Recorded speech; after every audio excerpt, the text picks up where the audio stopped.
As runners, we all challenge ourselves in ways we never thought possible, pushing the boundaries of what we're capable of to smash through targets and set ourselves new, bigger and better ones. This awesome hobby that we share gives us one thing in common, and it brings us together as a community. Whether you're working towards completing your first parkrun or you're a veteran of the sport who's run 100 ultra marathons, we all know the feeling of reaching that maxed out effort and our own red line. Welcome to our podcast, where your hosts Brett Elsmore and Andy Maguire discuss the struggles, the successes and everything in between on our running journeys, as we all work towards the next time we're running the red line.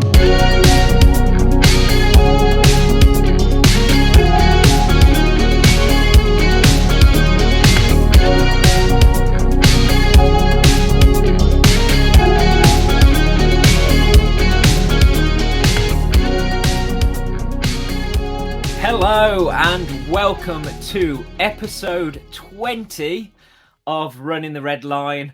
I am your host, Brett, and I am here, as always, with my co-host, Andy. How you doing this week, mate?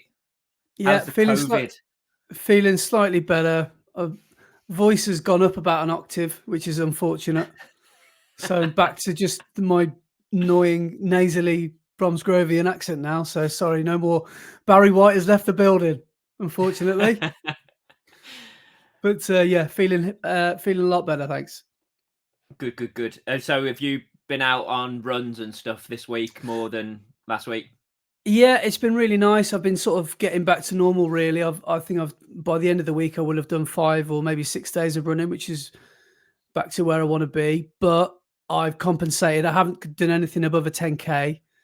Last week's 10K was the furthest I'd run since I've been sick. But yeah, this week I've just been doing 5Ks, just maybe 5 miles. And yeah, it's been nice, to be honest. It's been really good now because I think it's fairly, it shouldn't go without saying, but sometimes you have to say it out loud to believe it. But I've been trying my best to just keep the effort easy and almost recovery pace, because sometimes you can kid yourself that you're better than you are, and you can think, oh, I wonder what 5K pace feels like.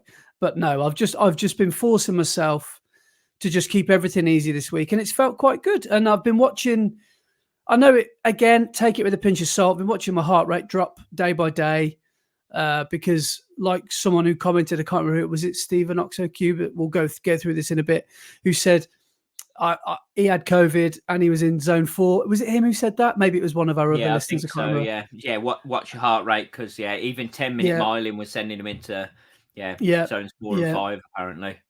But I'm sort of back to where I was. But what I am finding is it is just the fatigue. Like my muscles, my legs just feel like brand new. Like I'm really, really struggling with distance. So it's going to take a little time to get back to normal. But to cut a long story short, I'm on the mend, feeling much better, and looking forward to ticking this week off and going even further and faster, hopefully next week. Good. Sorry, I've just realised I'm really low in my camera, so I'm just gonna. That's better. Just put up the chair a little bit. I didn't even notice. Why was your chin on the bottom of the? Yeah, I was like this. Yeah, now you say it. That is a better look for you. Yeah. So what about you? You've had a bit of a. Well, I'm sure we'll get in this in detail, but you've had a good week as well. Yeah, it's been a decent week. It's been a busy old week, but yeah, decent. Lots of stuff going on. And races happened and races coming up. So yeah, good. It's all good. Summer just seems to. You can't make plans. I find, like, we're trying to get this podcast done, and that's why it's like sunny out there. But it should be nighttime because we normally do this at night. But I've requested to do it early, but partly my fault because I want to watch the footy, because I've got football fever at the moment because it's the return of the Euros, which I know you might not be as. But look at that! Look at that cup! Wow! If anyone's listening, the first bit of merch has just appeared. of the running the red line. So Brett has just had a swig of tea out of his running the red line mug, and it looks pretty good. Looks pretty good. Sorry, I But just yeah, lost you for a second there, but we are back, so it's all good. It's all good. yeah, your internet seems to cut out, and I wonder if it's gonna actually have my voice talking through it, or is it gonna just go silent for 10 seconds? I don't know. I don't know. We'll see. We'll see. Hopefully. Hopefully, yeah. But yeah, if it just goes silent every 10 minutes, then you know why. But Yeah, it's because I've moved room. Obviously, I used to record down in the kitchen, but I've sorted my back bedroom out, so I've now got like a study to be able to record properly in. But yeah, yeah, it's a man it's cave. a bit further away from the router, so yeah. But we'll see what happens, and if I need to move router and stuff for next week, I will do. So if you hear me panicking and sort of talking, and Brett just goes silent for about 20 minutes, that's why, because I'm trying to fill the silence because I'm panicking because Brett's just frozen on screen. Yeah. So yeah, that's probably why. But yeah, what were you saying? You've had a good week, and it's been good. I printed this, which was fun. running the red line mug, first of many, hopefully. Well, maybe. But yeah, it's been a full on week actually. Normally I get 2 full rest days a week, but today is my first rest day this week, and we'll come on to why that was in a bit. Yeah, fair enough. Well, we sort of promised that we would start this episode with reading some comments and emails that we didn't get around to speaking about. So we didn't. Do you want to start, or shall I start? Do you want to start with the comments? No, you All right. go with the ones that because we were mid about to answer them, and then you scooted over the email, didn't you? Yeah, I did. I was hoping you said you'd go ahead first because I haven't prepared it. So well, that's now not why I told you to go first. yeah. Now you're going to have to do the opposite. Now you're going to have to fill the dead space. Here we go. Okay. Yeah.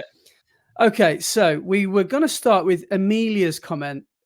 She wrote in basically asking me what I was playing at, not knowing the Turtles theme tune. But she went on to say some questions, to ask some questions. So it's a question in 3 parts, or maybe it's 3 separate questions.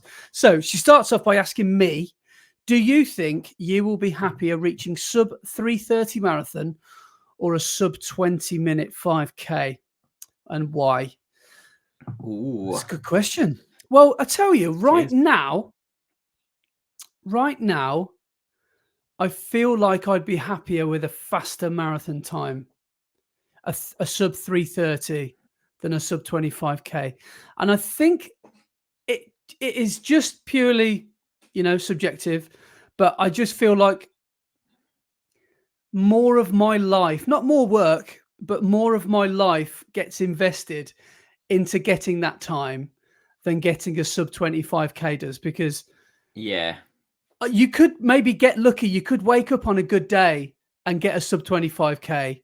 You could get a new pair of trainers and you could get a really good 5K result. And that could be the difference. And almost to the point where it feels like, and I know one day I'll hit that sub 20 and think, that wasn't as hard as I thought it was going to be. That's probably what I'll think.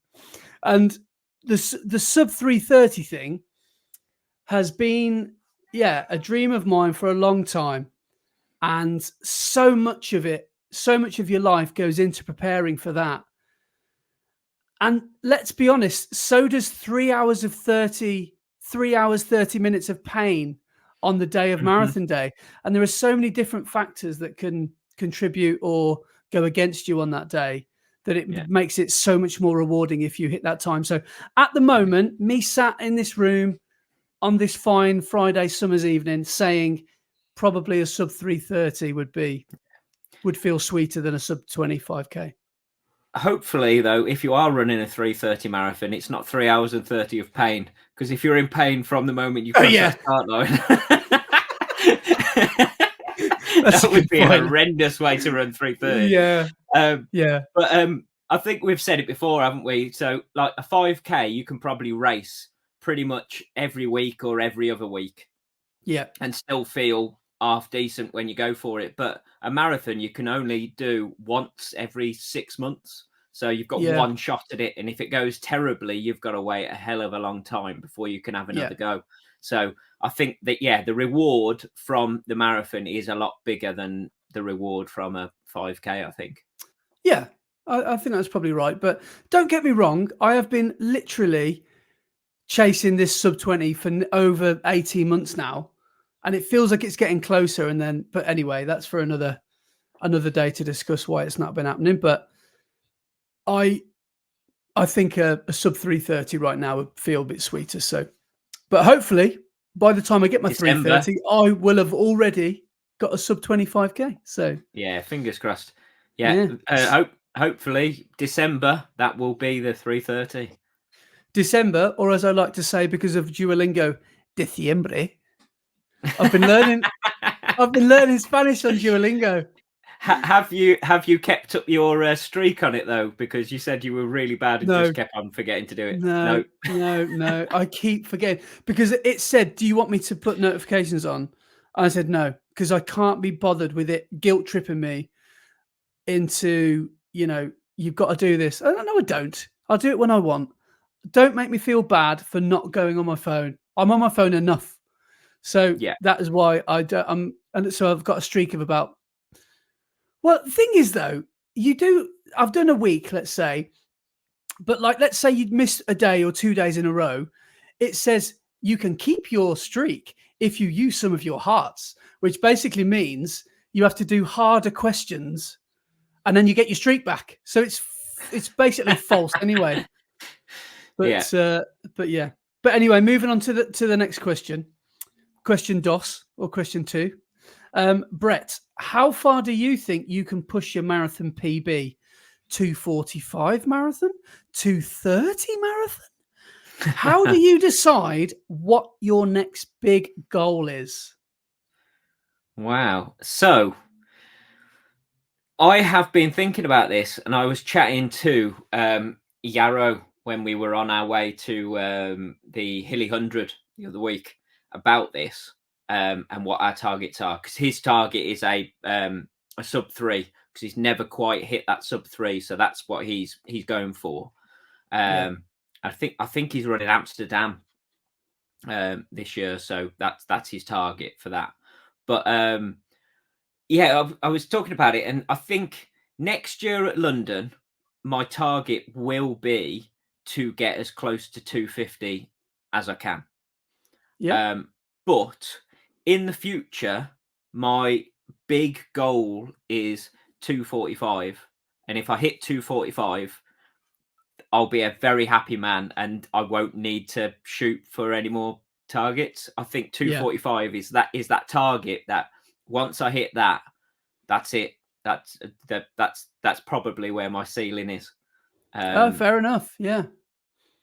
Yeah. So yeah, Because once I can get close to that 245, I'll be a very very happy man. But at the moment, not even thinking there. I'm thinking more around 250. So hopefully next year, that's where I'm going to aim for. yeah, because I mean, everyone on behalf of Running the Red Line podcast is keeping everything crossed that you've got into London because you I mean, you never know, do you? But you've hit No, that you've hit that threshold, you've hit those criteria. yeah. So I've got the good for age time. It's just now whether I have got under the time enough to get one of those spots, because they only Yeah. have, I think, if I'm right, I think they have 3,000 good for age places. It's either 3,000 or 6,000. I can't remember exactly, but half of them are for men and half of them are for women, Yeah. and uh, it's then a fastest first thing. So Mm. say there's a 1,500 places and 2,000 people run under their good for age time. It's Yeah. the fastest 1,500 that get the place, and the other 500 miss out. So I see. hopefully, by running what is it, 4 minutes, nearly 4.5 minutes under, then hopefully that has given me enough of a buffer. Fingers Do you crossed. I mean, this is a big question, and this will probably make our hour and a half podcast about a 6-hour podcast. But do you think that super shoes are the main reason for marathons going, actually, we need to reduce our minimum entry time for qualifications? Do you think that's got anything to do with it? I think it's got something to do with it, but I don't think it's the only reason. I think the main reason is the amount of people doing marathons now, and the amount of people interested in doing marathons has gone way, way up. Because I mean, look at the entries to London Marathon.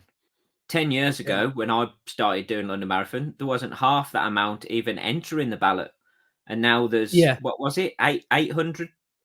Was it, what was it? No, it's nearly 1 million, wasn't it? Was it 750,000? Yeah, 700. It was 800,000, weren't it, or something like that? Yeah, which is mental, and not even half of that were entering 10 years ago. So yeah, I think that's partly to do with why we're getting so many people running fast, is because more people, you're going to get much more people doing quicker times. So that's why they're bringing it down. But what they've done is, last year, there was a lot of people missing out, even though they got the good for age time. And to get in, you would have had to run 5 minutes quicker than the good for age time to get in. So this year, they've basically knocked all the good for age times down by 5 minutes. So it's the good for age barrier now is what it would have been last year anyway. So we'll see. Fingers crossed. Yeah, but I guess there's more access to a better way of living your life now, isn't there? Let alone if you're a runner or not. If you want a leaner, cleaner, healthier life, 20 years ago, it was a lot harder to get that information. And now it's not only find outable or Googleable, it's given to you. It's people are target advertising to you. And so it's almost easier now to well, the cost is money, isn't it? You know, if you're going to spend money on things like athletic greens, or I've never gone down that neck of the woods, but things like that, I don't know whether it is good, or whether it works a little bit, or I don't know. Maybe that's another conversation for another time. Maybe they're massive charlatans. I don't know, but I know it's expensive, and that's normally like what these companies want off you. Well, it's always what these companies want off you in exchange for a happy, healthy life, or being a faster runner. It's just a 500 quid a year, please. That's all we need. But anyway, so So in response to that, my ceiling that I think I would like to go for is 2:45 eventually, but next year target is as close to 2:50 as possible. One of the reasons is 2:50 is basically 6:30 pace, so it's another 10 seconds a mile off from what I ran this year, and then 2:45 is like pretty much 6:20 a mile, so that's just under 20-minute 5k pace for the whole marathon. So I think if I can get to that point, I'd be a very happy man. That just sounds so laughable to me. If someone on my, where I am on my, level of speed and my running journey, sub 25 Ks. How many times 8? That's a lot. That's very quick, isn't it? Yeah.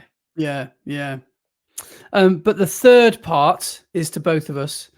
She says, both of you, if you could run any marathon major except London, since Brett has already done it, which one would you choose to run? So choice of Berlin, Chicago, Boston, Tokyo, and New York. explain your answers, and have a great summer. You too, Amelia. Thanks for the questions. Yeah, thank you. All of them, please. I think I genuinely look at all those and I just think there is such value in every single one of them. There's not one of them you think, Tokyo's a bit far. It's Japan. Like, it's Japan in the spring. Imagine all that cherry blossom. Imagine all that sushi. Imagine all that, like, that experience, that life experience. New York, Boston, the greatest marathon on earth. For me, Chicago is the one that probably I'd want to do the least out of the lot. But the most is either for me, I'd say Boston or New York. I think top of that list would be Boston for me.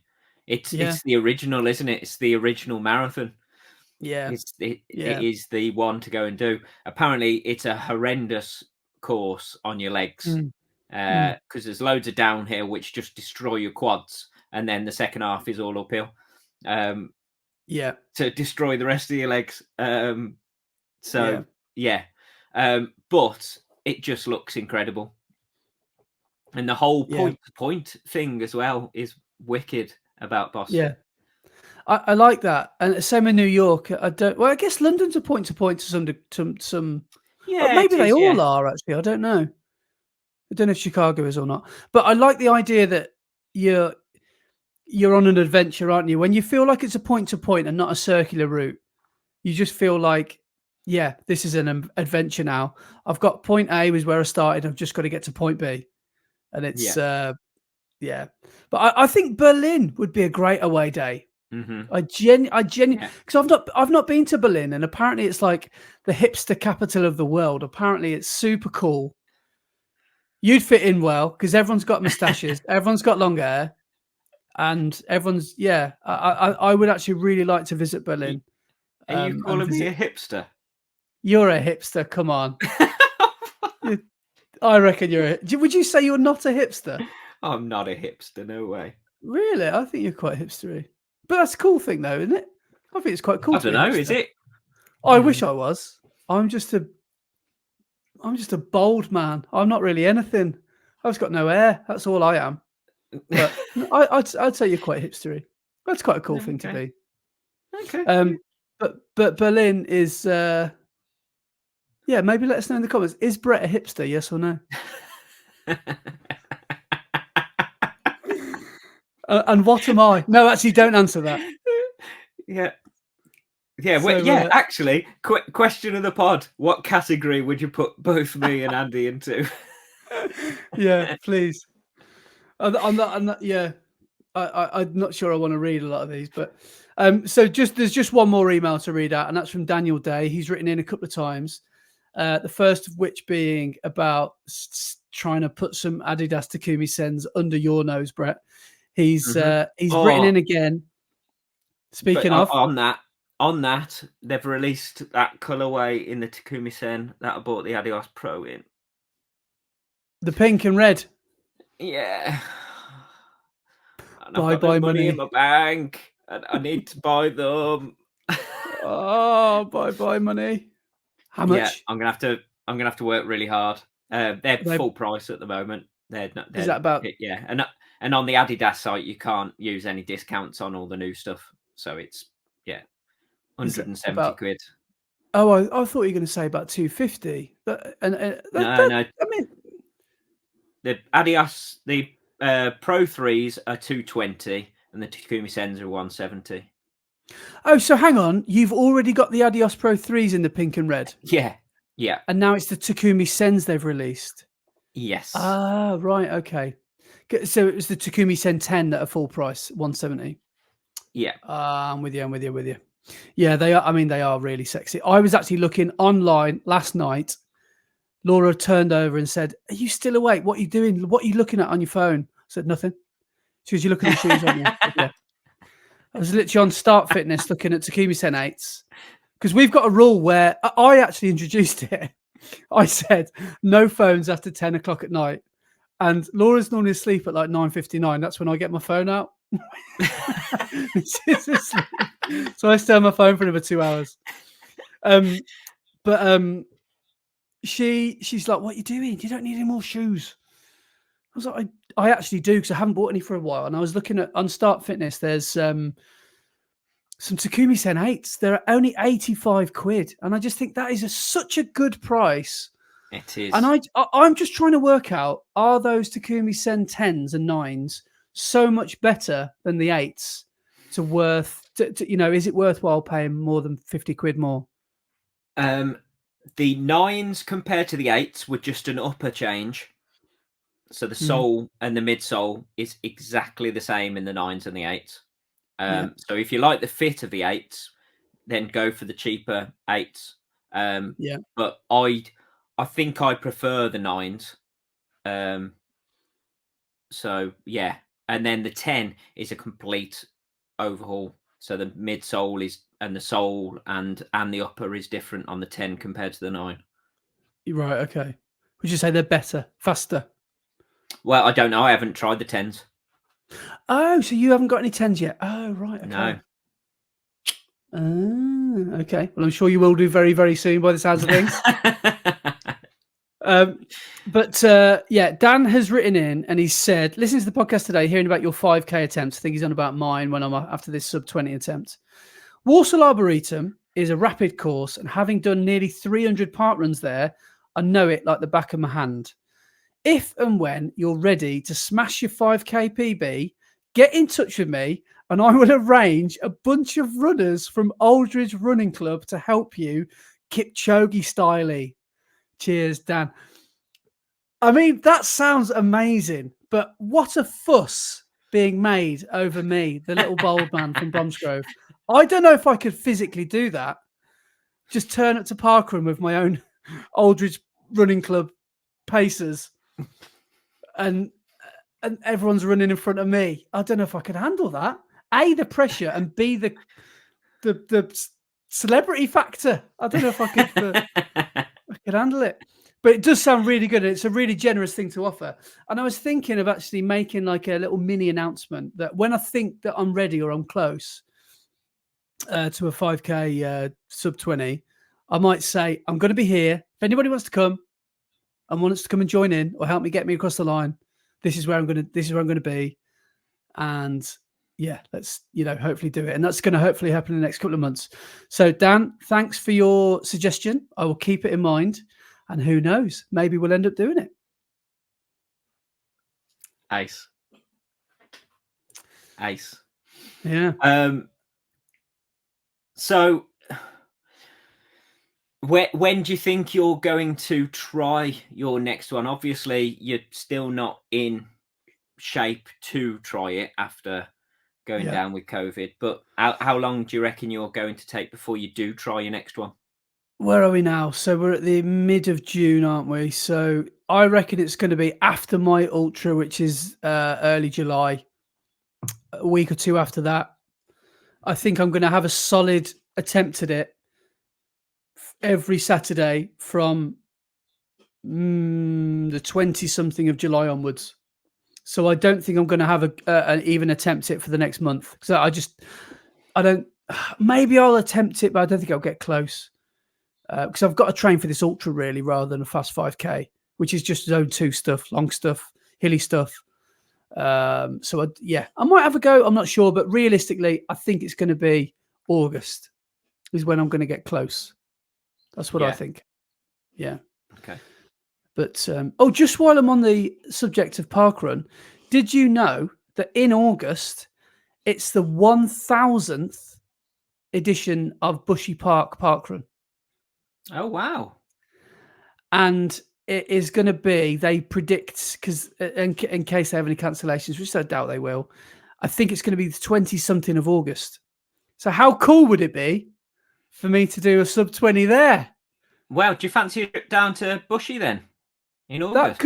That could be good. I think it's around about, I think it's the 2nd or 3rd week of August. So I've got no idea what Bushy Park Parkrun is like. But yeah, I'm game if you are. If you want to go down in the Brett's hipster mobile, we'll get down there. Yeah, definitely. We'll make a trip down to Bushy and yeah, We could do that. and run along with all the fast guys. That'll be it. Because I reckon if it's their 1,000th, I think they get about 1,000 there every week, don't they? Hmm. I And wouldn't they be get some surprised if, super fast people. yeah, and it's the middle of summer, maybe even heading towards Bank Holiday weekend. I wouldn't be surprised if that attracts double, maybe more Yeah, yeah, park runners from all over the country and even the world. So that could be yeah. something to do. So we shall keep you Talking of informed if we end up doing it. Yeah, talking of park runs, did you see? I'm just searching for it now. Uh, the park run in Australia that happened recently. No. So there was a park run in Australia. I can't remember exactly where it was.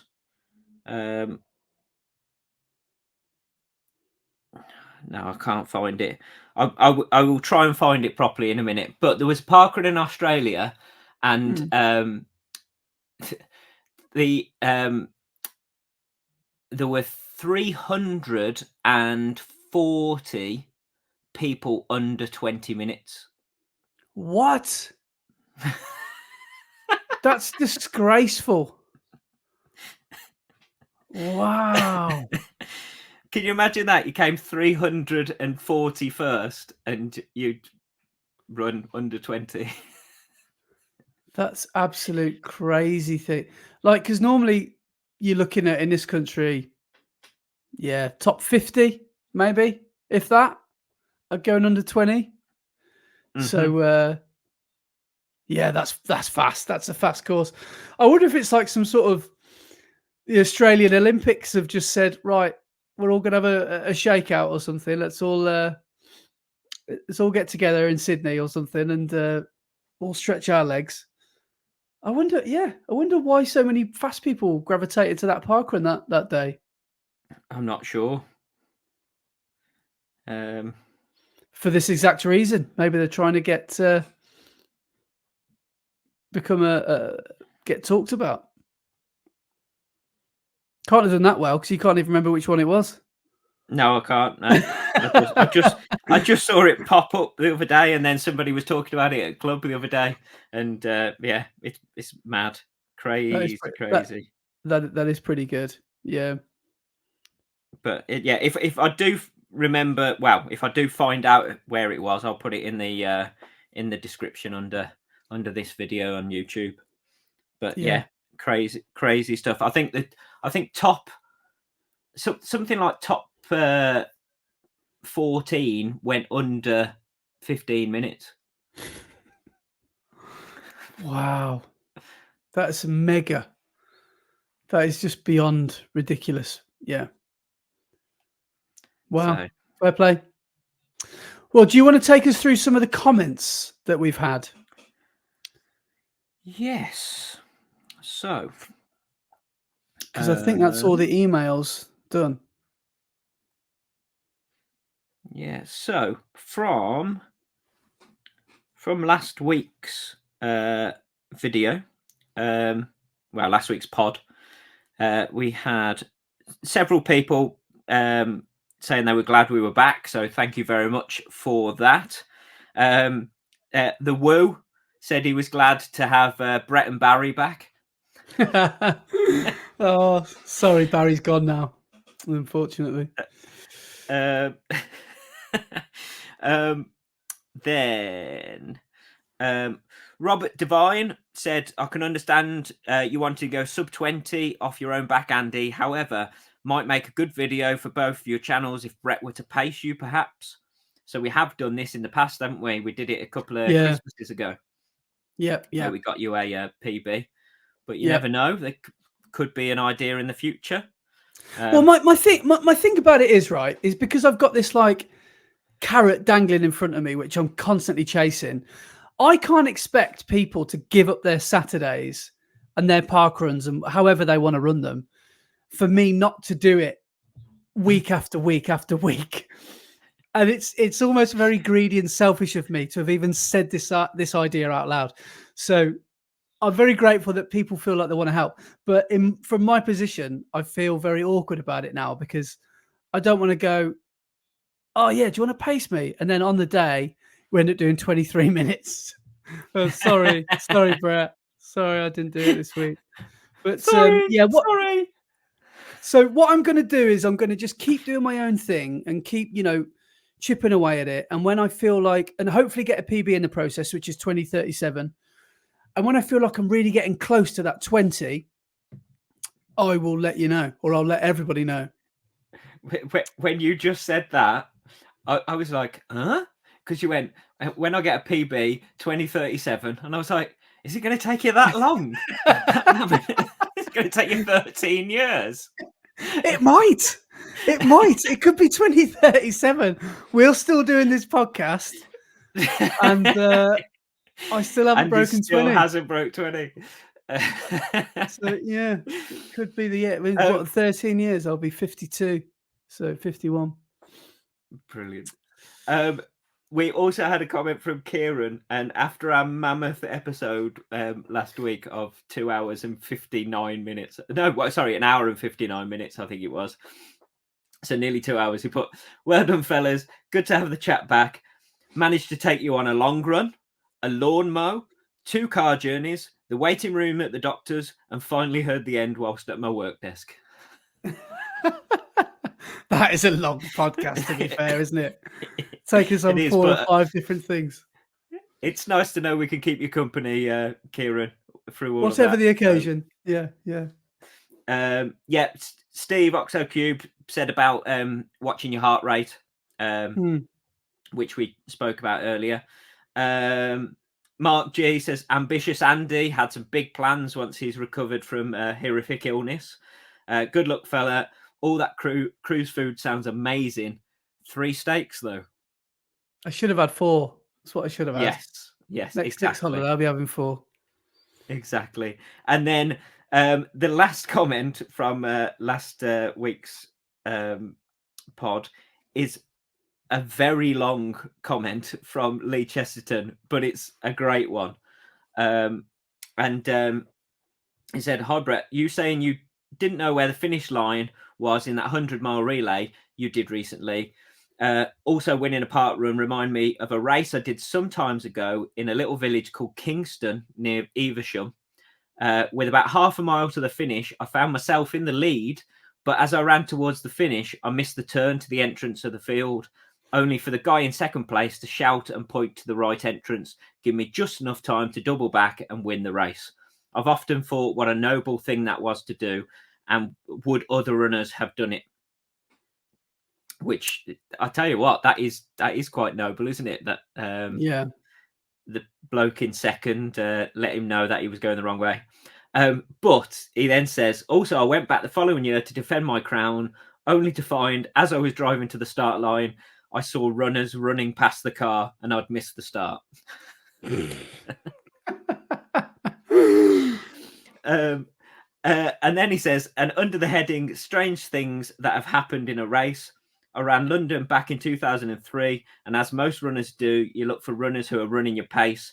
Soon after the start, I found these 2 guys, so I took myself in behind them. We'd only been running for about a mile when someone in the crowd threw a plastic bottle and hit one of the guys I was with. He stops dead in his tracks, and then spotting the culprit, dives into the crowd to wreak his revenge. Never to be seen again to this day. I was sure that runner was TV presenter Dom Littlewood. That's brilliant. I was wondering, any of your listeners have had any strange happenings during a race? That's tickled me. I can just imagine someone throwing a little bottle at someone and someone just losing their head and just diving at someone. Oh. So if anybody has had anything interesting happen during a race, let us know. Nothing. I've never had any like external factors, if you know what I mean.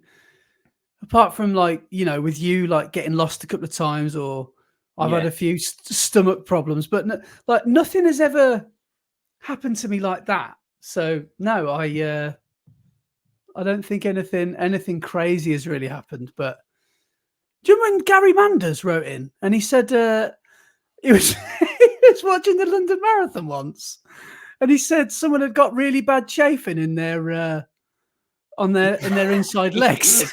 Yeah, so they just ripped their shorts off. Flapping around like an elephant's trunk. Like, I'm pretty sure that's illegal. You can't just run down embankment or the mall with your knob out. You can't do that. That's a criminal offence. Oh, but I'm in the marathon, so it's fine. Yeah. It's a bit like that guy in America who ran Boston and had a bad stomach, so just went all over his legs. Oh, is he the guy that like filmed himself at the finish line? Yeah. He's like a motivational sort of guy, and he was like, he was like, he was like, I'm going to use the polite word. I've pooed myself like crazy for you guys, and it's like, no, you haven't done it for anyone else other than yourself. Oh God, that was horrific. I remember seeing that. So I gave it everything out there. I pooped my pants. Oh my God, that was funny watching that. I remember that. Yeah, that was funny and horrific all in one. Yeah. Rather than doing a Paula Radcliffe, just decided to do it whilst running. Yeah, I'm not sure I could do that. That would be horrendous. Yeah, I don't think I could. I'd rather just DNF and go home. I think the shame of it, but I don't know. But that guy's got us talking about him, so he's obviously gone some kind of viral. So exactly. He obviously is renowned in some circles now. Yeah. But, right, shall we get to some race recaps from Sunday? Yeah. Right. Do you want to go first? Yeah, so last week, Brett and I did the Two Castles run from Warwick Castle to Kenilworth Castle, 10K. And it must be said, one of the best races in the Midlands. It's amazing. I love that race. It's so good. Yeah. It's so well supported as well, so well organised. Yeah. And really good fun.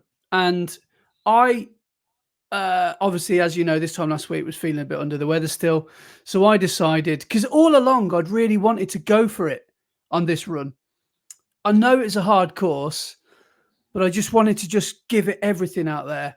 And I realised a couple of weeks or days before that it wasn't going to happen. And I just, again, maybe it's greedy or selfish, but I didn't want to not do the race. So the only way I could do that was by doing it fairly easily, within my means.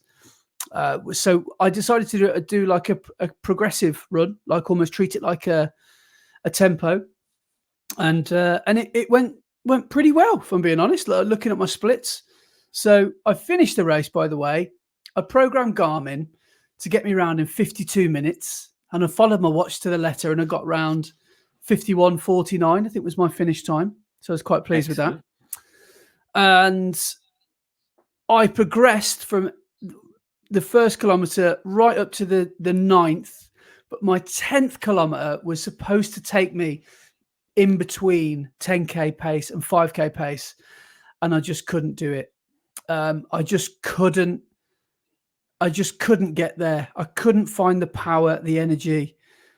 I didn't like bonk. I didn't walk or anything like that. I just couldn't find that extra gear that I needed until the final sprint. So I was pleased to have, kept something in the tank for that. But I point this to anyone that's listening to this, but I'm just holding up my things to the screen now. You can sort of see my nice progressive chart. So I finished the race in 51:49, which I've got here is 8:24 a mile or 5:13 a kilometre. And I started out, I wanted 6 minutes, between 5:50 and 6 to start on my first K. So I got the target was 5:55. Started with a 5:41, so 15 seconds too fast. Then 5:38, 5:36, 5:28, 5:17, 5 minutes, 5:01, sorry. And as I'm sure you're going to mention in a bit, halfway, like we were talking about this time last week, there's a monster of a hill, isn't there? It's a good 800 meters. It's maybe not 800 meters long, but it feels long. And I was looking at my watch and it was telling me to hit marathon pace, goal marathon pace up that hill. And I thought, I can't not do this now because I've said I'm going to do it. And I like the idea of pushing myself, even though I was feeling a little bit under the weather. My heart rate wasn't too bad. So I thought, yeah, we'll go for it. Got to the top of the hill and I felt good again. So I pushed it again, 7, 8, 9. I got 4:55, 4:43, 4:32, and 10th K was 4:34. So I dropped off the pace by a couple of seconds. And then I did a sprint-ish, if you can call it that, finish for about 3:40 pace, which is, it's about a 6-minute mile, something like that pace, I would have thought. So, yeah, that was the story of my run. It was good. It's fairly chaotic because we won't. Well, yeah, go on. I might as well mention it. I didn't get out of bed in time, probably because I was on my phone the night before. So the race starts at 9 o'clock, and anyone that's raced this race knows that you need to get there early. And I said to Rich, and it makes it even worse because I picked up Rich from Droitwich because he didn't have any wheels that weekend. He's like, can I have a lift? Worst weekend ever to rely on me to give him a lift. And I phoned. I said the night before, pick you up at 7:15. Woke up, looked at the watch, looked at the clock at the end of the bed, 7:17. I was like, Rich, I'm going to be late, mate. So I honestly, the panic. No joke, we got Laura and I and the dog. We got out of the house within about 4 minutes, and we basically just about made it to the start line. We were in that really long traffic that's coming into Warwick Castle, and we were thinking. I was thinking. All I was thinking was, I'm so sorry. But have you ever had someone keep repeatedly saying they're sorry to you? It becomes annoying after a while. So what I thought I'd do, instead of being sort of stressed and negative about it, I thought I'd go the other way and be a bit jovial. And I think I was winding him up even more by being really chilled out about it. Because didn't Rich really want to have a good crack at it and wanted to be there and get prepared and... Yeah, he wanted to warm up and everything. So we thought we'd be there for 10 to 8 o'clock. With the race starting at 9, what time did you get to Warwick Castle? We got to the castle at 9:15, walking through the Peacock Gates. So, and this is a race with 4,000 runners as well. So cutting it fine. And from the road, it's about a mile to get to the start line at least. But what we did was we jumped out of the car. We both looked at each other and said, right, now it's time to go. Laura carried on to Kenilworth, had a shocker, by the way, because all the roads were closed. So she had a nightmare as well. But we ran out of the, as we opened our car door and started running, everyone else in the row of traffic did exactly the same and followed us. And then we looked at our watches and it was about a mile. We ran about a mile, maybe just over a kilometre, something like that. And then we just couldn't run anymore because we hit the human traffic and we couldn't run any further. But we got into the courtyard and somehow we walked right to the portcullis, the where they let everyone funnel through, because we're not club runners, so we couldn't join the club runners who go out first. And we got right to the very front of the queue. Oh, so it turns out we couldn't have been any further forward. We just had a really stressful way of doing it. Yes, yeah. So they dropped the rope, or the marshal let us through after you guys had gone. So it was like 9:02 by now. And then I don't know if you've ever started from the courtyard. I don't know if you've always started from. So I'd never done this before. It certainly didn't do this last year. The marshal opened the door, or the rope, or whatever it was, and we all just jogged down to the start because there was no one in front of us. Yeah. And that was like it. And we just ran over the start line with no gun or anything like that. And that was it. And we were like, has it started? Is this the start? What's going on? Where's the start? Because I couldn't quite remember.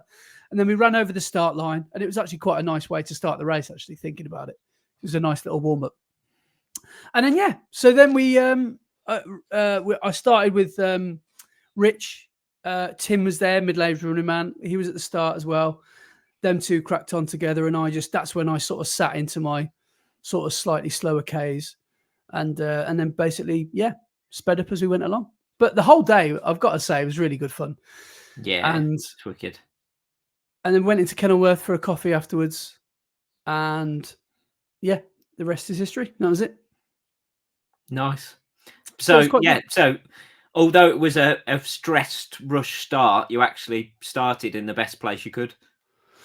Yeah, and when I think about it, when I look at these splits, I don't think it really went that badly. It was actually quite, when we got out, when we started running, there was only club runners ahead of us, and it wasn't a congested field.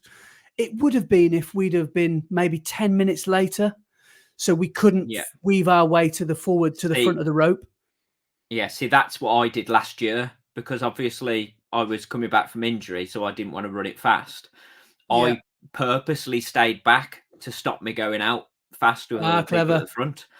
And I was in the middle of the pack, and man, it's crazy getting down to the start when you're in that middle bit. Yeah, you don't jog to the start line when you start in the middle. I bet. No, you saunter, you walk down there. Yeah. But no, cracking day, great weather, really nice, pleasant temperature actually for a summer's day. It was only about 16 degrees, wasn't it, or if that, and nowhere near as hot as last year. Do you remember that? Yeah, I know, it was hot, weren't it? By like 9 last year. By 9 o'clock, it must have been 25 degrees. So this year was a blessing, really, compared to that. But no, nothing but good things to say about the race. Lots of local club runners, as you could imagine, like Kenilworth runners. There was a lot of them. There's loads from Stratford. Saw a lot of Stratford vests. There was a lot of Spa Striders as well. Lot of Spa Striders, yeah. I saw a lot of Brat vests and but no, it was really, really good. So that was the Sunday for us. Really, it was nice. Stressful start, but fortunately got out of jail free because we managed to accidentally get to the front of the queue. So sometimes you've just got to be a little bit brazen, haven't you, and weave your way to the front. And if you see a gap, just be very terribly English about it and say, "Oh, sorry, excuse me," and people just let you through, don't they? And we couldn't really have gotten any further forward. So loved it. Good. I had a slightly different start to my day because I travelled over there with my parents. So we got up nice and early and got over to Warwick Castle. I think I got in there at 8 o'clock, so I had plenty of time. And then went to that main area, and I did laps of it as my warm up. I must have done like 10 laps of it. What do you mean the main area? The courtyard? Yeah. So in front of the castle, where you started at that tape, I didn't realise. So I've never gone down to the club start before. I didn't realise it was a club start, right? Because there never used to be years ago. It must be a new thing. So I went to that courtyard and just did laps of the courtyard as my warm up. And then did my drills and stuff, and then quickly went to the loo, and then went and stood next to that tape where the barriers were, and I noticed a couple of club runners speak to the like security guard, and then go through the barriers, and I went like a bouncer in a nightclub. Okay, yeah. You're on the list. That's a bit odd. So I went up, and I wasn't wearing my club vest. But I went, is there a different start for club runners? And he went, yeah, the entrance is out there and you've got to go round. And I went, well, if it's just through there, rather than go around, can I just go through? And he went, oh, go on then. And he let me through. So I managed to get down to where the club start was, which was good. So I went down to that start, and they had the same. So they had a tape, like from that second courtyard Yeah. before you go down to the start. Yep. So I stood right next to that tape, and then Ryan Baker from Rayleigh's Adventures Yeah. came Yeah. Yeah. and stood next to me. We had a chat, and then they moved the tape, and we all walked down to the start. And it was a really odd start because I think it was the mayor was pressing the horn to start the race, Yeah. and they went, right, okay, we're ready to start.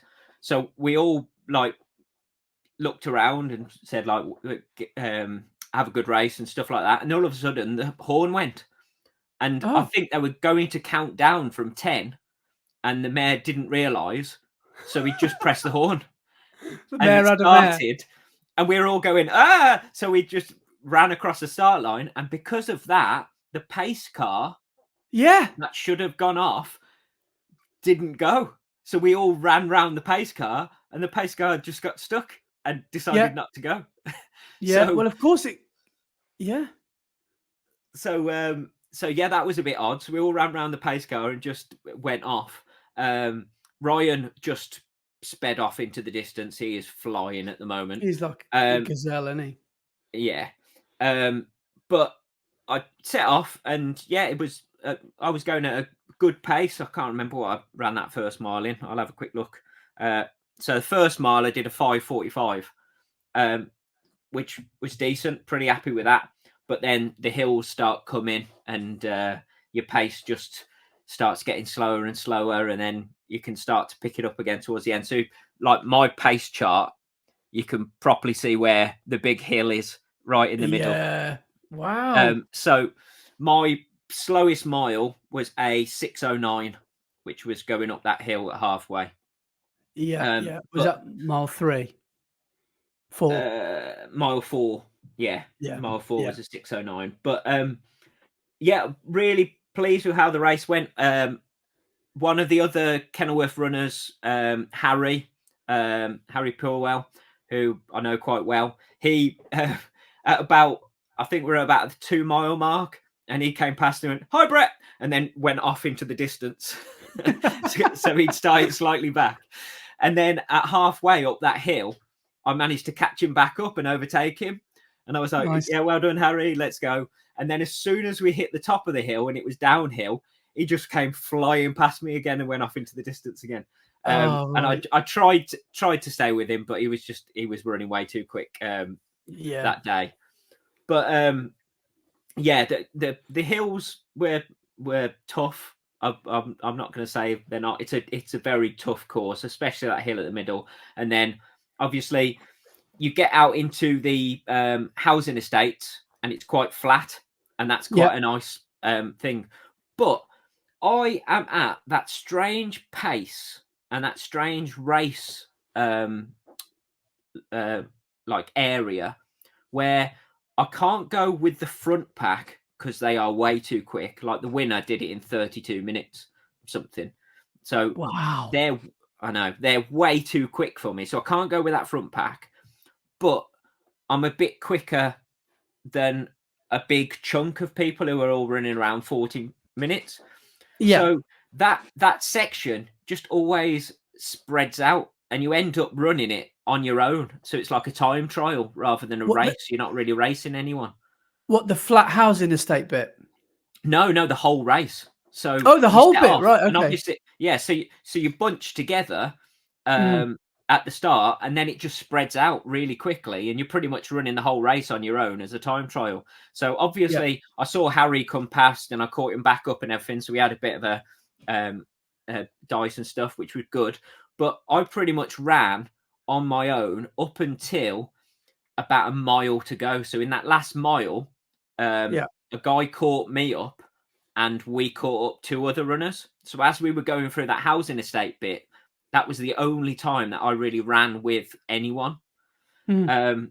And then with about a kilometre to go, I thought, right, if I don't go now, it's going to be 4 of us sprinting to the finish, trying to race each other. And I was like, I don't want that. I want to be ahead. So I've got a bit on them. So I Yeah. left them with about a kilometre to go. and then you've got that drag up to the castle that goes round the road up to the finish. And then you come into the finish where you think you're going to go straight in, but no, you have to go out to the end of the car park and turn back on yourself and then go to the finish. But yeah, really.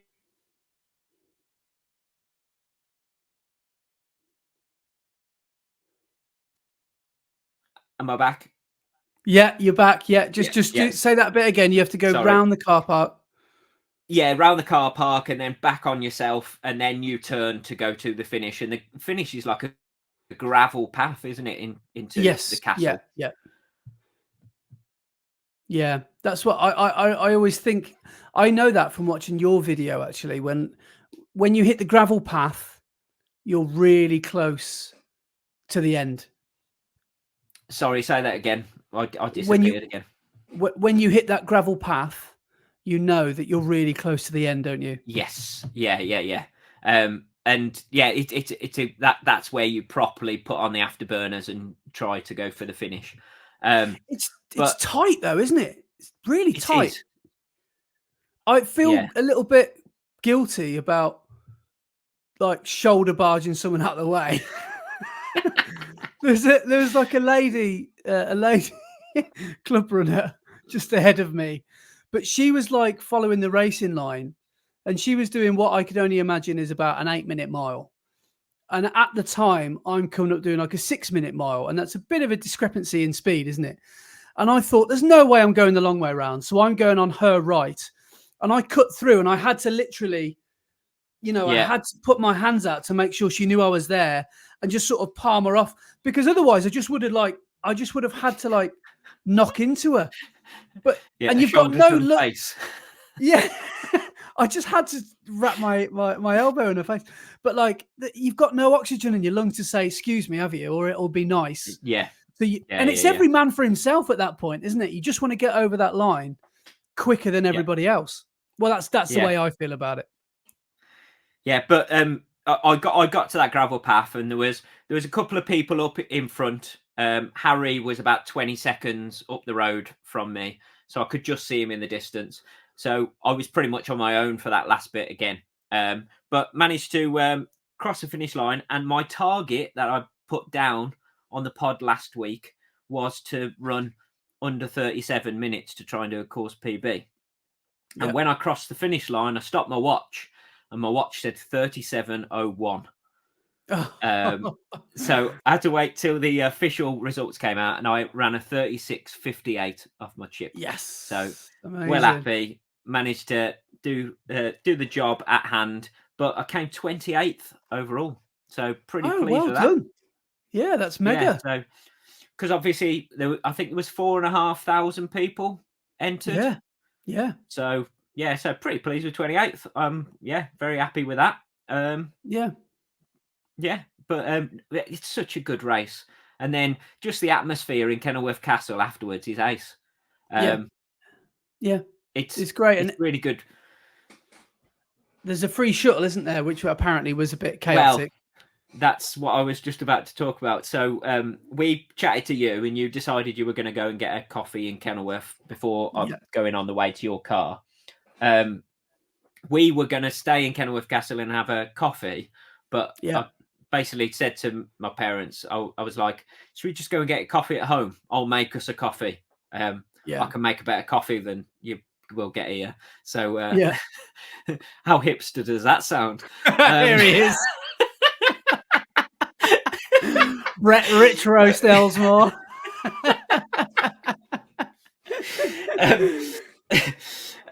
So we decided that we were just going to go. So we, like my mum and dad, had parked in the car park opposite Kenilworth Castle in the pub. So we went and got in the car, and there was just so many people that we were like slowly edging our way through. And then a marshal came up and went, whoa, you got to stop. And we were like, can we get out? And he was like, yeah, you can get out, but not yet. You got to wait for the bus. And we were like, but the bus goes that way, and we've got to go that way. And he went, no, someone's double parked at the end of that road, and someone's double parked at the other end of the road. So the bus couldn't get through either way. So they had Oh to my God. reverse the bus, like the coach, I down s- the road through this mass of people, and then yeah. send it on a detour another way. I saw somebody backing out a double decker bus, and I just thought this is normal. When I was leaving, I didn't realise it's because of someone Yeah. literally blocking So exits and yeah. So entrances. the route for the bus normally is just to go I'm sorry straight up about the that, by hill. the way. Imagine if it was What you. what are you going to do when you wake up late? Well, I wouldn't be surprised if it was you, because like when you come to park run at Arra Valley late and you just park it on the grass on the verge. You got to do it. You've got to do what you got to do.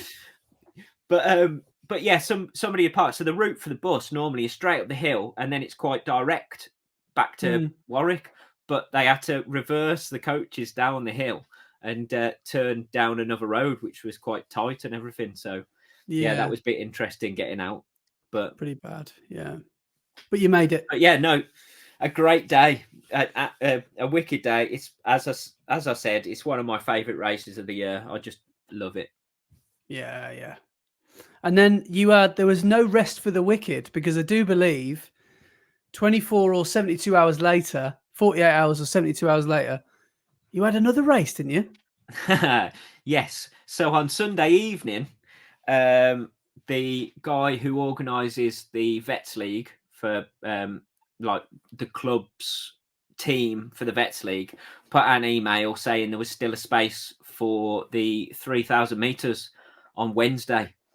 So on Sunday night, I felt quite good after my Two Castles run, and I'd just gone back home and gone out for another run to top up the Sunday mileage, and I was feeling good about things. So I went, yeah, I'll do that. So put my name forward, and he went, oh, brilliant, that's ace. Yeah, see you Wednesday.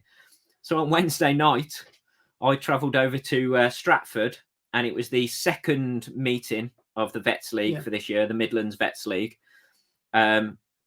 So the Vets League is for all runners over 35, and there's different age categories. So in my race, because it's a longer race, they put all the age categories together. Whereas like on the shorter races, like the sprints and stuff, they have different age categories and different races, but they put them all together. So in our race, there was a over 35s race, an over 40s race, and an over 60s race. Right. And we were all in the same one. But Dave from our club had already put his name down for the over 40s. So I actually did the over 35s race, even though I'm over 40. So you can go down an age group, but you can't go up an age group. Oh, I see. Because otherwise, you're technically making it easier for yourself. Yeah. So as long as you're older than the age group, you can race in that age group.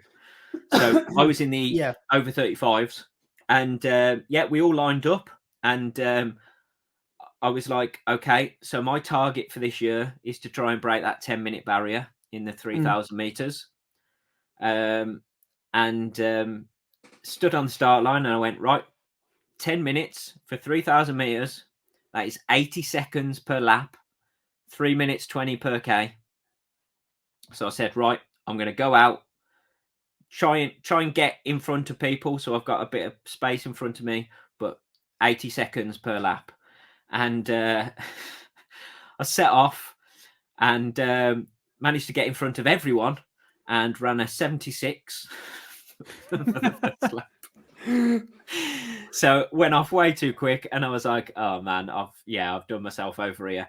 And I ended up leading the first 2.5 laps. So I led the first kilometre. Were you just thinking, and I went, what am I doing? Or were you just like, yeah, I can do this?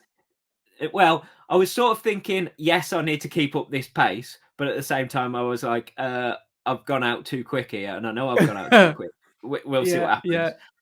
But I did the first kilometre in 3:17. So 3 seconds below what I needed pace-wise. But a lad from Stratford, Ben Cruz, he was sat on my shoulder for the whole of those 2.5 laps. And then someone, I can't remember what club he was from, went round both of us and took on the pace and pushed the pace a little bit.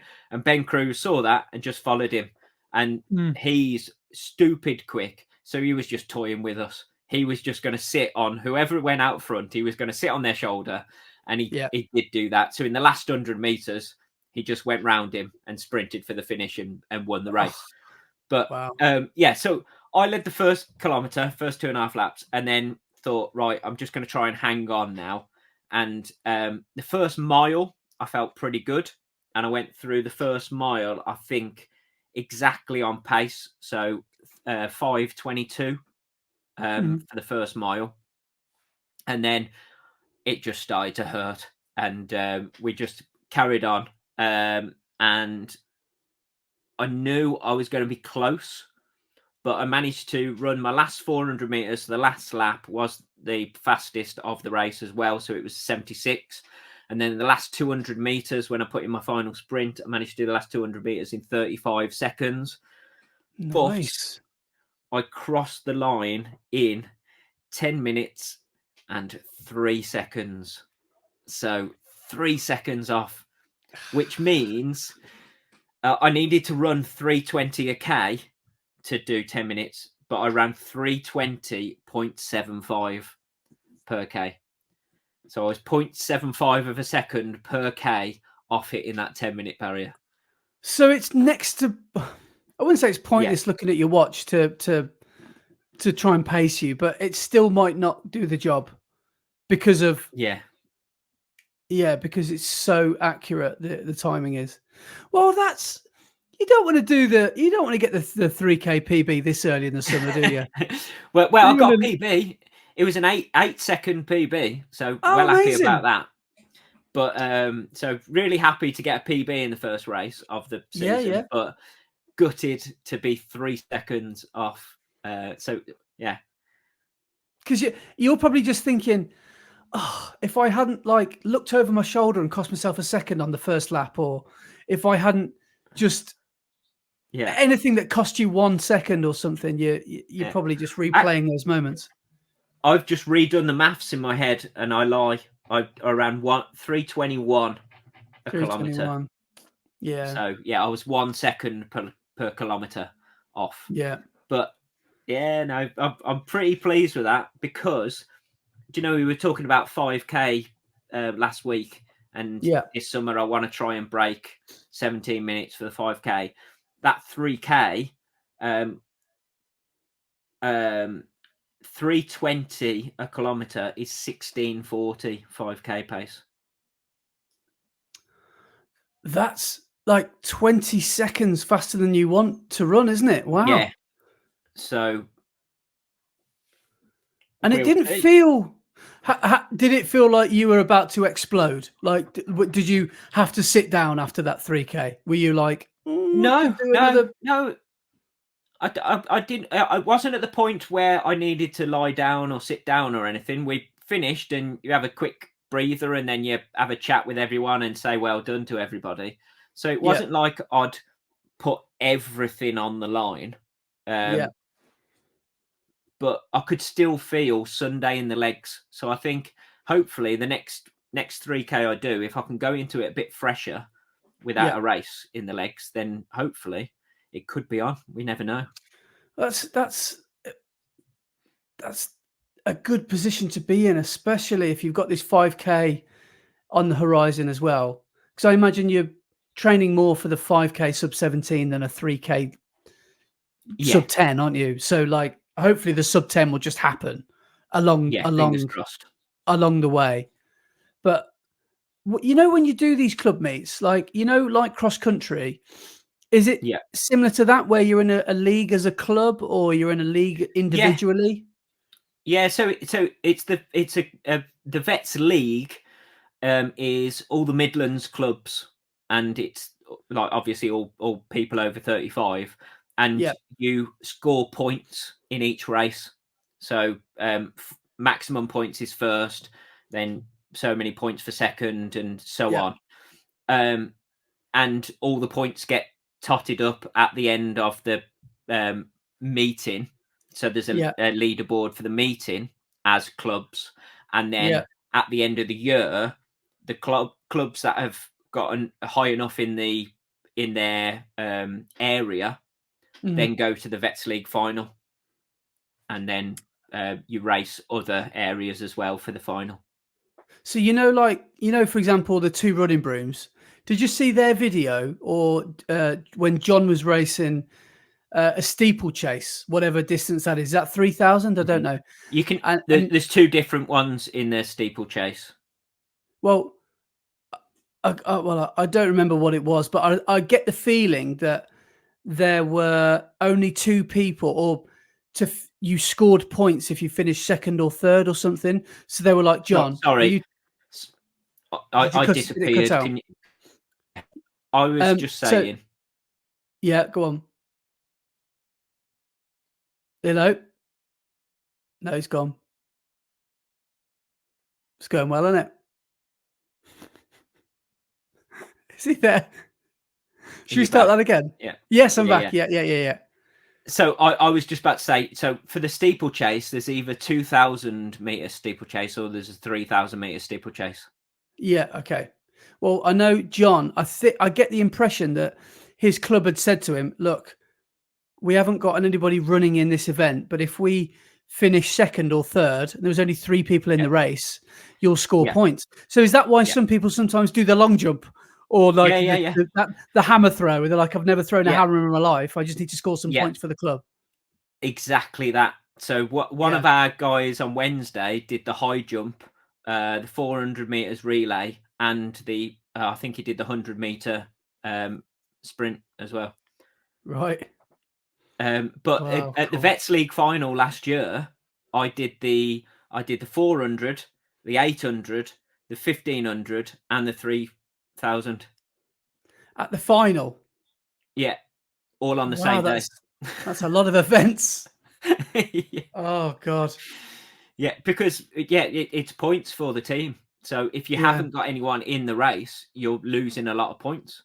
And if there's only a couple in the race, then you're going to score a good amount of points. So in my 3,000 meters on Wednesday, I came 5th overall, but 3 of the people in front of me were in the over 40s race.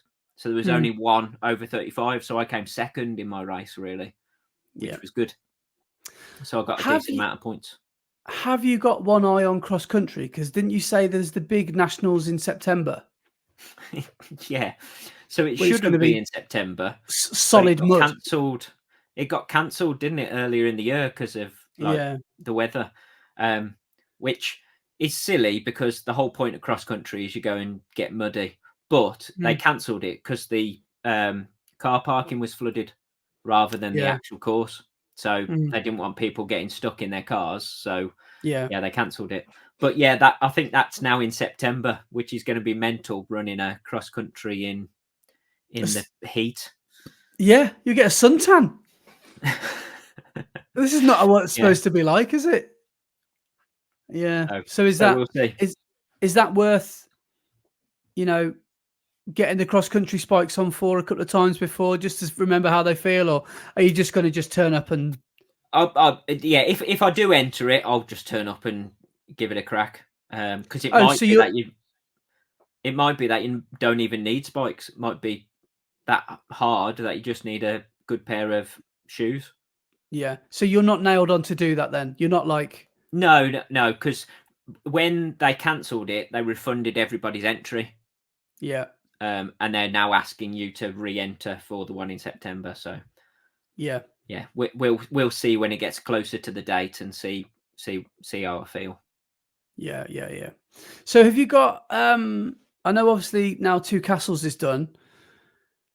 Did you make a decision on maybe Leamington? Did you decide if you want to have a go at that, or are you done with racing now for a few months or weeks? I'm racing Sunday. Oh God, yeah. I forgot to. Yes, because I'm volunteering. Yes. So let's have a chat about that then. Yeah. So I am racing Redditch half on Sunday, which should be interesting. 6 laps of Arrow Valley Lake. Should we quickly mention the history of this race, because it wasn't always like this, was it? No. So the first Redditch half marathon in 2022 was on the roads, So it was a closed roads event, and it was hilly. It was a tough old course. Yeah, if you ask anyone who ran it, they would say, yeah, it was horrible. But that's where I got my half marathon PB up until Birmingham this year. So yeah, I was quite pleased with that. And you were marshalling at that race. Yeah. And then basically they tried to organise it for the next year, but the wonderful people of Redditch decided to complain that they didn't like the roads were closed for a couple of hours and they couldn't get off their drive. So Run Through couldn't get the road closures, so they've moved it now down to Arrow Valley Lake. But unfortunately, the course is 6 laps of the lake. Yeah, which and that's isn't the most inspiring of courses. You say that, but there are worse places it could be. Oh yeah. It's not a bad place to run around, but as a half marathon course, 6 laps isn't the best. It's a little bit like, isn't it, driving through those little Italian towns in a big car.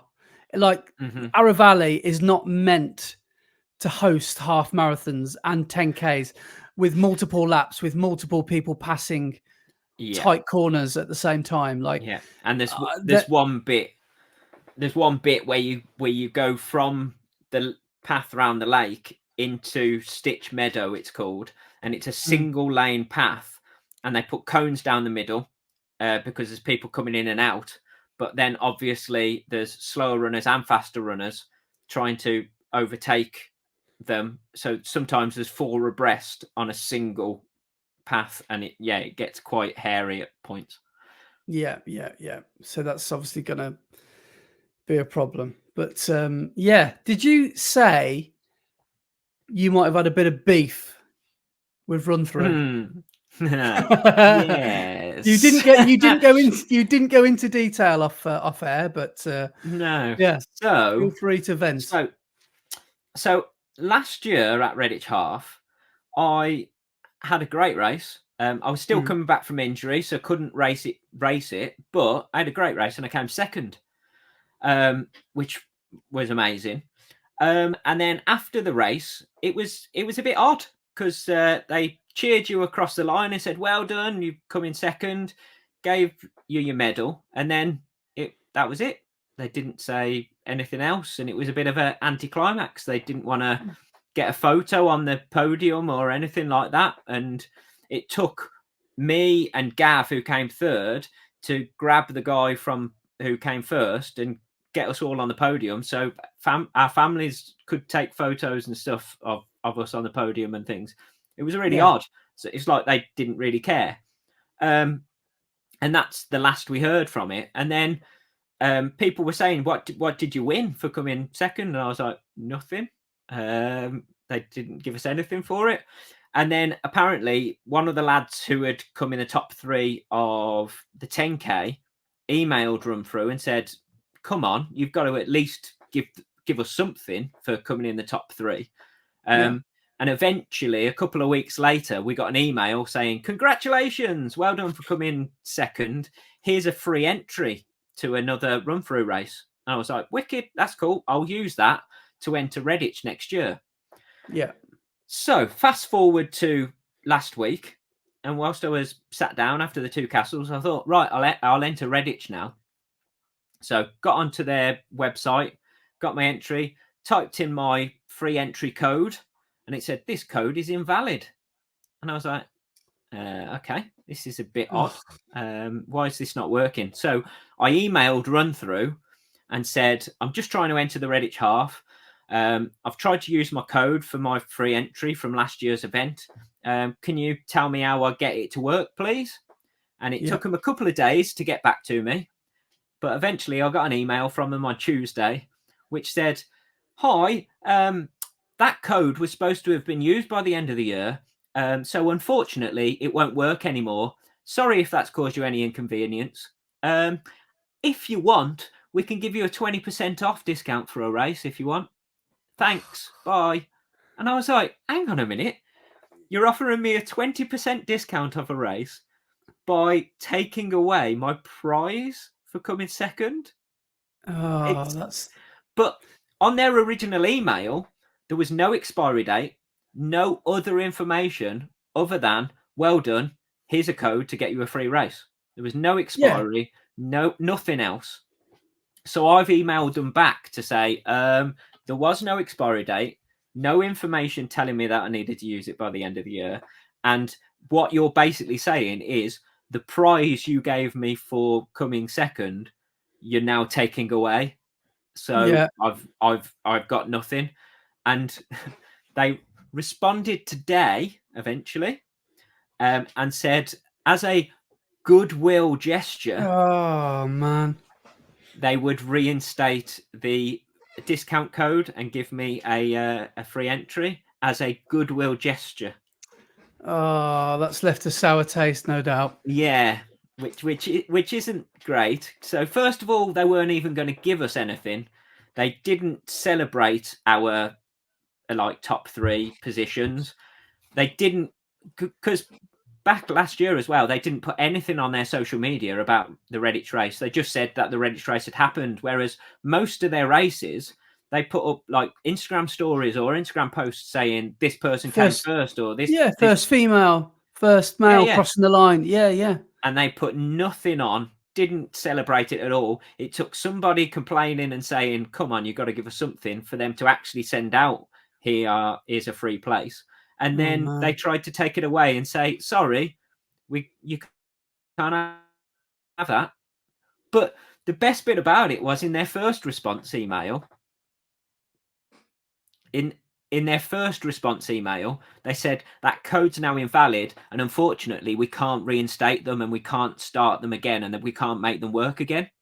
And then in their follow-up email, once I'd complained, they said, "Oh, as you've asked, and as a goodwill gesture, I'll reinstate that code," and it's exactly the same code.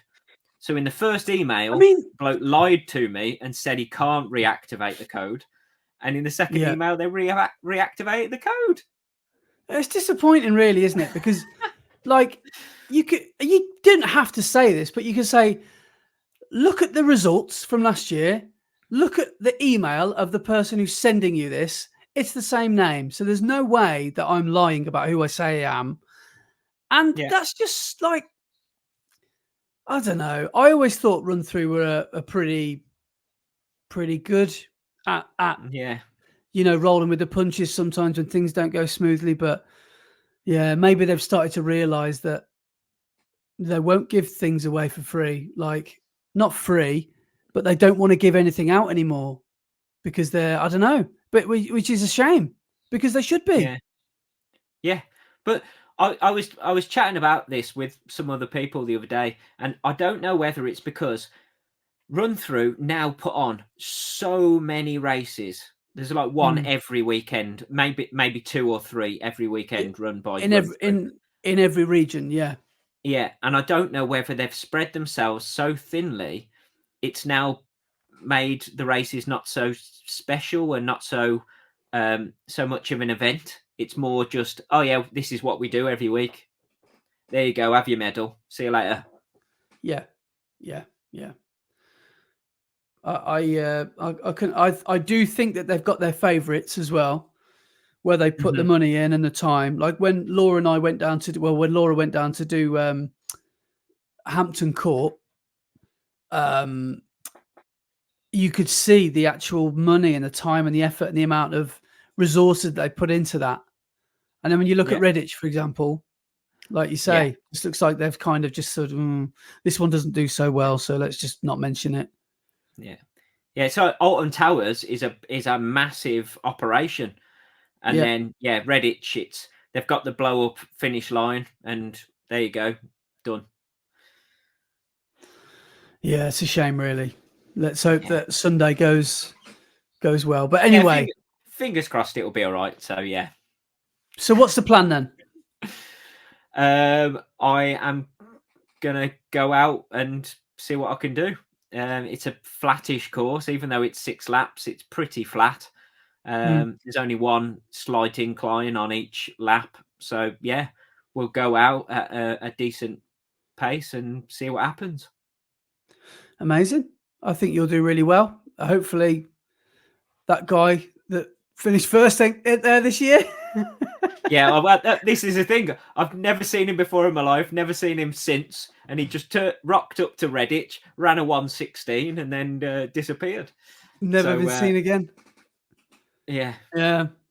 Well, yeah. Well, So we'll see. You just never know who's going to turn up to these races, do you? So No, exactly.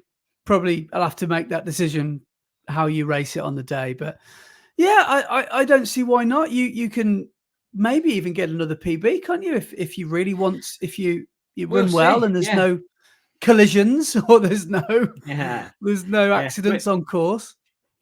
Yeah, we'll see. We'll see. I'm feeling good. Hopefully, I've flushed two castles and Wednesday's race out the legs by then, and yeah, we'll see. So is it park run tomorrow? Nice, steady, easy park run tomorrow? Yeah, nice and easy tomorrow. I am actually going easy as well this week, rather than what I did last Saturday before two castles. An easy 18 minutes. Yeah, well, I went down last week and said, right, I'm going to run easy. I even wore my recovery day shoes to try and slow me down, and set off and let loads of people go. I thought, yeah, I'm not going to run fast.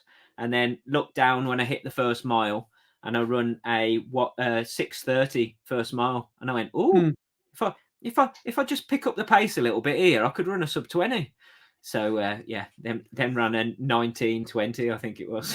Yeah, Rich said he was following you, and he was all of a sudden he blinked and you'd gone. I was like, "Where's he gone?" Because I think Rich did something similar, but yeah.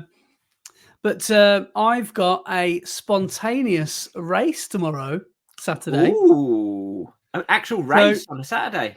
It is, yeah. So because it's a Saturday and it's a race, it's a trail race. So nice. At the back of my mind, I've got my 100k that's coming up in July. So I thought, right, I better try and get some trail miles in, because I haven't done any trail stuff like since Newport, or really since this year. I've had a couple of runs up the Malverns and stuff, but not really much at all. So I need to do a little bit.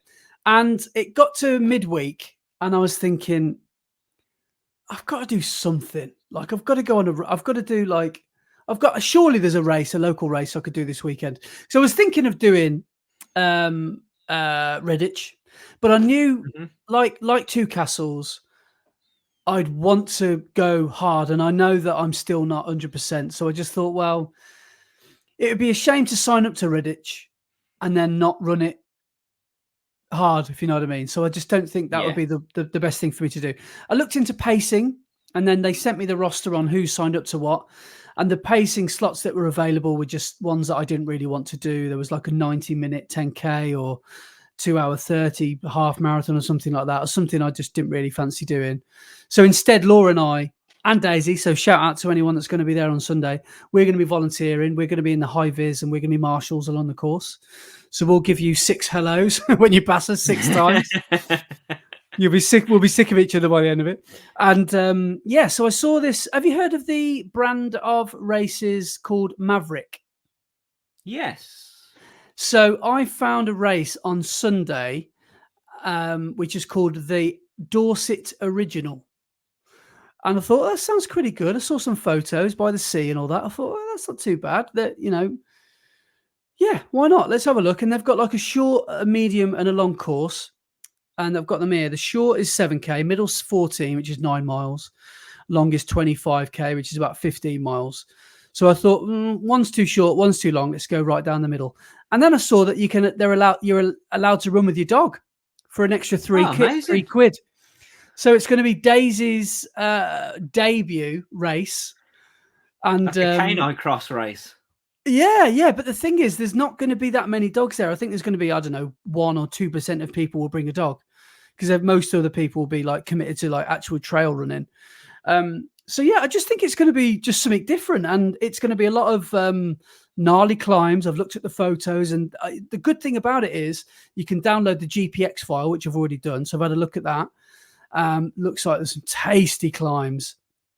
One of them's like 200 meters within half a kilometer, so it's basically a vertical rock face, it looks like at one point, but it's all by the sea, and it's going to be, you know, for us Midlanders, we don't get to see the sea very often. We've said that a few times on this podcast, so that's why I especially get quite excited to go down to the sea. And yeah, we're going to be Daisy and I just going down there and just seeing what happens. You know, if we have to walk a lot of it, we will. And the good thing about it is, if you, for whatever reason, want to call it a day, you can just go, you can dip down, you know, you can do the shorter course. So I've got to just be mindful of the dog. And if Daisy's like struggling because of the heat, or if it's raining or whatever, then we'll just call it a day.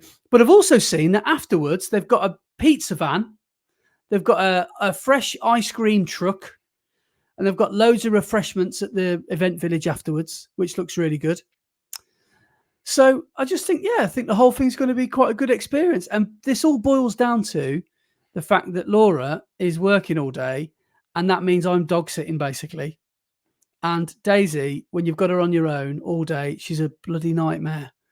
She's just so demanding of attention. So what I'm doing is driving her 3 hours down to the seaside and taking her for a horrible 9-mile run. And then she can sleep all the way home. And by the time we get home, Laura's back from work. Here you go. Amazing. I'm off to watch the football. Yeah.